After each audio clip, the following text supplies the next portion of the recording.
saya tamatannya di SMK atau yang nama sekolahnya dulu SMEA. SMEA, wah, berarti perkantoran. Perkantoran. Perkantoran. Kok bisa ke kapal ke laut ini gimana? Ya. Yang sering dipikirkan anak-anak itu kayak anak yang masih lulus SMK kan pengen keluar negeri. Pasti mereka itu berpikiran, ntar aku di luar negeri gimana ya kerjaanku.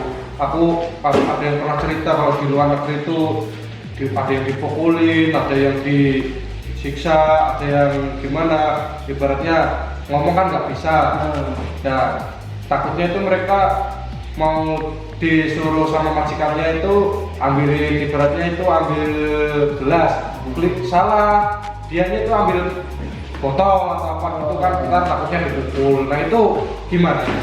Apa ini merasakan kayak gitu? Kalau saya di sini, saya tidak pernah merasakan hal seperti itu.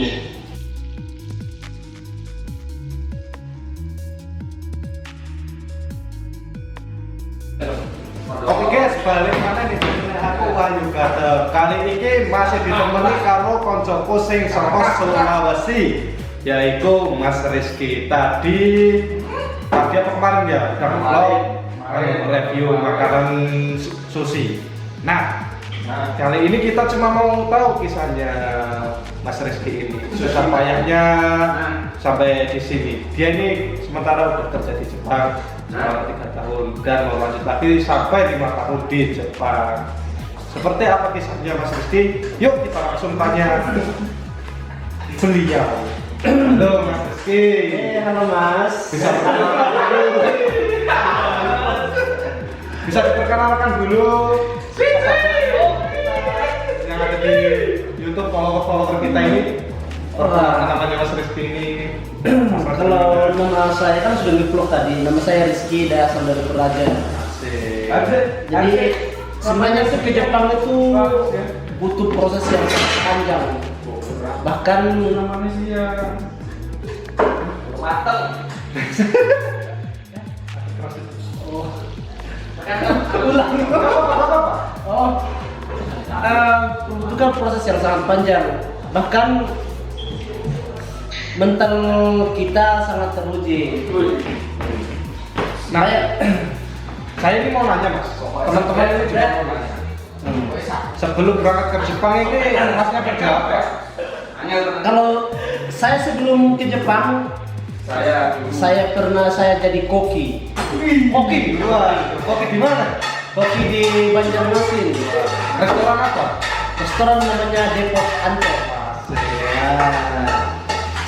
Terus awal ceritanya saya kerja di Depot Anto, tapi kan kalau Indonesia kan tahu gajinya, kalau kita kerja di Indonesia ya Gajinya UMR kadang di bawah itulah.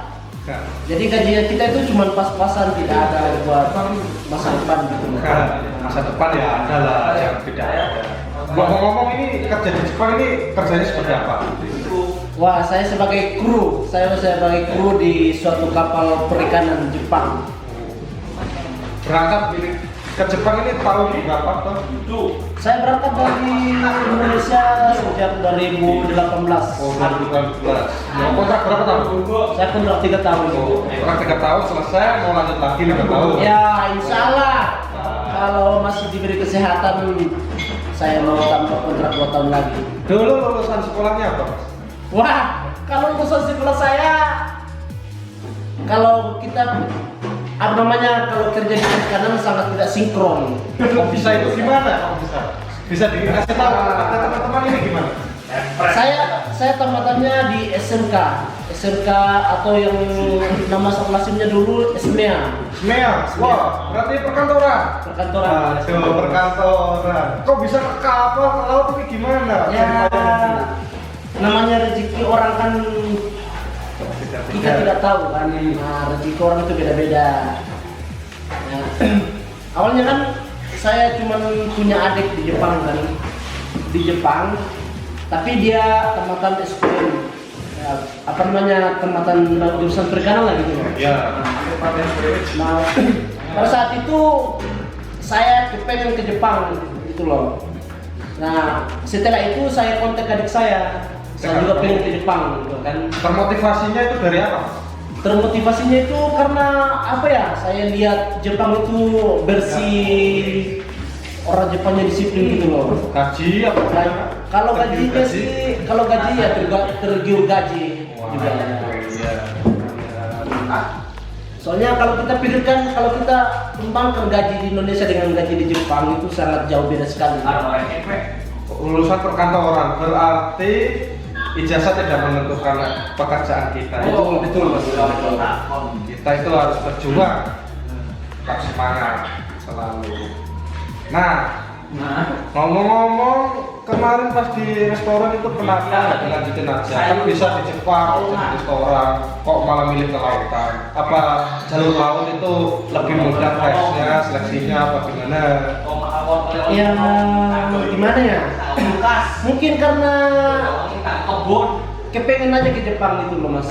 Atau soalnya saya juga jadi koki kemarin, saya pengen buka usaha, uang saya juga tidak ada kan. Masa saya mau jadi koki terus sampai tua. Nah, jadi koki itu sejak orang kuat aja jadi koki. Setelah tua tidak mungkin kan mau jadi koki terus kan. Gitu. Makanya saya itu berjuang ke Jepang untuk cari masa depan sendiri, untuk bisa punya simpanan masa depan. Pengalaman pahit manis di Jepang apa? Apa ya? Kalau pengalaman pahit manisnya di Jepang itu pahitnya ketika datang musim kepanasan, nah itu, terus kedinginan, gitu yang paling pahit di Jepang. Namanya orang Indonesia. Namanya orang Indonesia itu hidup di daerah tropis itu sangat susah sekali. Kan di sini iklimnya juga beda ya.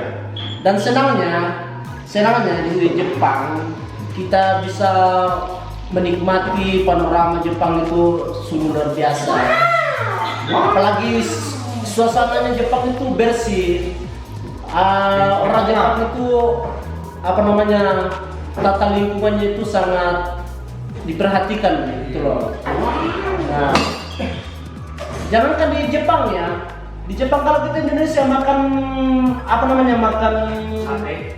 Bukan sate, makanan Makanan apa ya? Makanan yang ada di restoran, apa ya? makanan ringan. Bukan makanan ringan loh, kalau kita lagi jalan-jalan. Kita makan, habis makan, buang sampah kan, tidak dibuang di tempat sampah kan. Nah, itu dia juga bukan Indonesia. Dia hampir semua negara juga ada yang kayak gitu. Tergantung individunya masing-masing. Tapi di Jepang beda, Mas. Iya, beda. kesadaran di sini itu sangat tinggi. Makanya dia itu sangat menjaga lingkungannya supaya bersih. Betul. Nah, kalau kita berjalan-jalan di Jepang, kalau kita habis pulang jalan-jalan, bukannya makanan pindah di atas kita, pemirsa. Tuh. Tapi sampah sampai di rumah baru kita buang. Nah, budayakan buang sampah pada tempatnya. Itulah keunikan orang Jepang dan keunikan budaya Jepang. Mantap. Nah, apalagi ya yang sering dipikirkan anak-anak itu kayak anak yang masih lulus SMK kan pengen keluar negeri. Pasti mereka itu berpikiran, ntar aku di luar negeri gimana ya kerjaanku.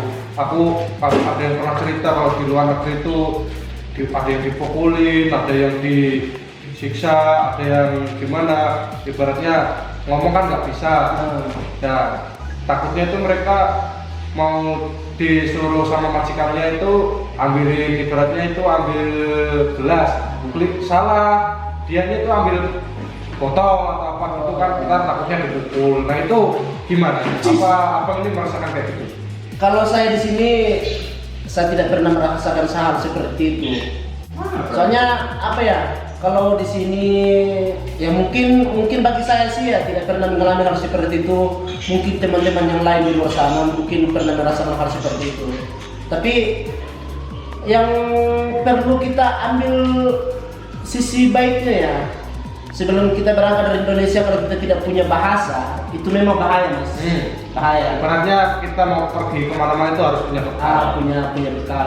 Soalnya kalau kita berangkat dari Indonesia tidak punya bekal, kita disuruh ambil sendok, dikasih cangkir, gelas. Siapa yang nggak jengkel kan? Siapa yang nggak jengkel? Orang Indonesia pun kalau kayak gitu pasti jengkel juga kan? Saya juga gitu. Gitu.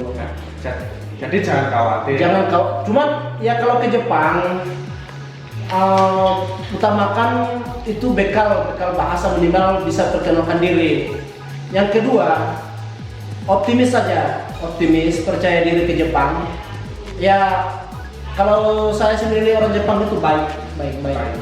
Yang penting kita kerja tinggi, semangat, jangan malas gitu loh. Walaupun Biar kurang bahasa, tapi apa namanya etos kerjanya tinggi. Udah mau tahu, ibaratnya kamu nggak tahu kan bisa nanya-nanya. Nah, itu paling suka orang Jepang itu. Paling apa namanya? Dihargai sama orang Jepang. Nah satu lagi mas, yang tidak disuka orang Jepang itu, ketika kita ditanya orang Jepang, kamu mengerti? Padahal kita tidak tahu, bilang iya, itu paling dibenci orang Jepang. Nah, ibaratnya kalau kamu nggak tahu, ya bilang aja nggak tahu. Iya. Ditutup-tutupin. Ya. Orang Jepangnya udah bilang tahu, dikira udah tahu, kamu bohong. Nah, itu paling dibenci sama orang sini. Jadi nggak usah takut kalau mau pergi ke Jepang. Nah, yang penting kalian belajar, semangat, bersungguh-sungguh, ada kemauan buat bisa. Oke, saya kira itu aja dari saya mas. Cukup itu sudah ya mas. Terima kasih. Terima kasih atas itu sharing-sharingnya dan kesan-pesannya dari Mas Siang Rizky. Oke. Siap. Halo kawan-kawan, sekian dan terima kasih vlog kita kali ini dari Sulawesi. Toraja, Sulawesi Selatan. Oke. Ayo aku. Jane, Otskar sama Desta.